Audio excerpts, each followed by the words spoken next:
And speaking of a bunch of lies and misdeceptions, you know, another way that our government lies to us is when they blame social programs for all of our financial woes.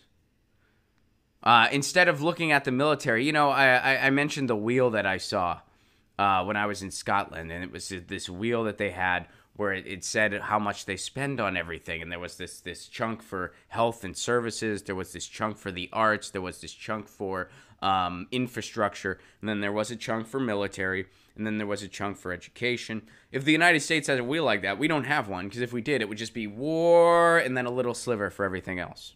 That's all we would have.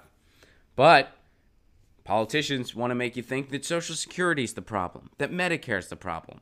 Who's one of those politicians? Joe Biden.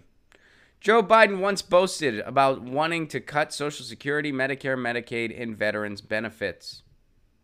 This is from Paste.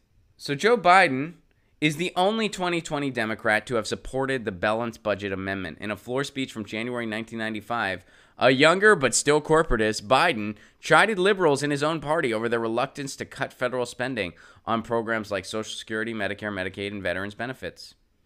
Today, Biden is a presumed frontrunner in the 2020 Democratic presidential primary, outpolling his opponents among voters over the age of 50. Some election watchers have speculated that the former vice president's 36-year record as a conservative senator, at least they're calling him what he is, a conservative senator. Good job, Paste. Good job, Paste. They're finally calling him what he is, a conservative senator. So this is Paste Magazine. Paste Magazine correctly identifying Joe Biden as a conservative senator. So when people try, Joe Biden's centrist, he's moderate, he's blah, blah, blah. No, he is a conservative. He has ruled as a conservative for years and years. Paste Magazine even says so. All right. So this could disqualify him in the eyes of voters from the party's growing left wing and even harm his chances in a general election, similar to how former Secretary of State Hillary Clinton was dogged by her past. You run another blank suit, corporatist against Trump, Trump's going to win again.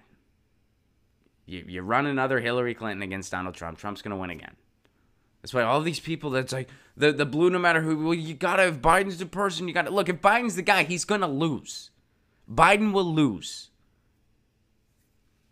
Anyway, let's get back to this specific topic. But in the flurry of headlines, I mean, look, all this other horrible shit he's done, here's what the article's about. All of this horrible stuff he's done. And look, they just list a couple here.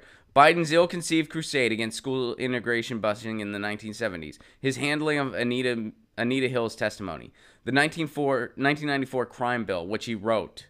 And his closeness with the financial services industry. I'll add a couple onto that. The Patriot Act. The Iraq War. He was against gay marriage. Until he pretty much had to change with public opinion. He was against gay marriage until then. He's against net neutrality. I mean, this just, the article summarizes some, I summarize some more. There's plenty more. Those are just off the top of my head. There's plenty more. But what they're saying is going under the radar is this particular, for instance. Because he's done all this other horrible shit. So in a flurry of headlines, Biden's support and vote for the 1995 balanced budget amendment has gone largely unnoticed, despite the fact that it put him squarely at odds with the majority of his Democratic colleagues at the time. H.J. Res 1, the official designation for the balanced budget amendment, was the central part of the GOP's contract with America. And this was their promise to eliminate the deficit. So Bernie Sanders warned against this. Here's what he warned. It will mean, in my view, and this was from 1995, it will mean, in my view, the destruction of the Social Security system as we know it. It will mean savage cuts in Medicare and Medicaid and the opportunity of young people to get grants and loans to go to college. It will mean major cutbacks in nutrition programs for hungry children. It will tamper with the unemployment compensation program. It will be a disaster for the vast majority of people of this country. And Biden supported it. Biden, on the other hand, dismissed those concerns, arguing that there was no way of predicting the impacts of the amendment and claiming both sides were blowing the amendment out of proportion. And who did he go against? Most of the other Democrats. But I think the article told us there was only... Yeah. So here we go. The senator, which is Biden, was one of just 14 Democrats to back the measure when it reached the Senate. So a lot of Democrats were against it. Biden was for it. And it was the balancing budget, that we're going to cut social programs to, quote, balance the budget. Republicans, they really care about balancing the budget when it's time to cut social programs, when they want to cut social programs. They don't care about balancing the budget during times of war. They don't care about balancing the budget, especially when Republicans have the White House in particular. So that's interesting. That's really interesting. And Joe Biden going right along with it. Most Democrats were against it. And what do the Democrats want to do today? They want to do pay-go,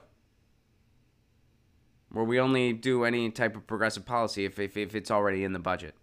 So this is Joe Biden. This is another thing that Joe Biden supported that puts him right in bed with the Republicans. And again, Pace Magazine summed it up. Conservative senator. 36-year history. That's a great Joe Biden quote. Let me find that particular quote again, because I think that's a great summary. 36-year record as a conservative senator.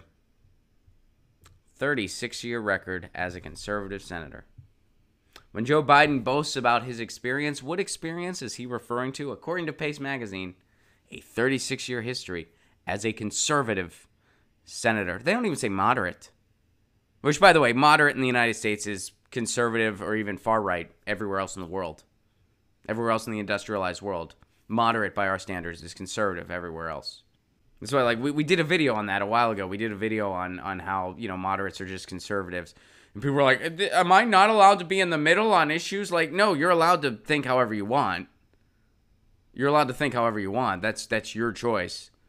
But we're just saying, know that you're a conservative. Like, you're not, if you're a moderate by United States standards, you're a conservative everywhere else. A far conservative, actually. And they don't even say moderate here in Pace Magazine. They don't even say moderate. They say conservative, which would be considered fringe right-wing everywhere else in the industrialized world. That would be like fringe right-wing. And that's Joe Biden.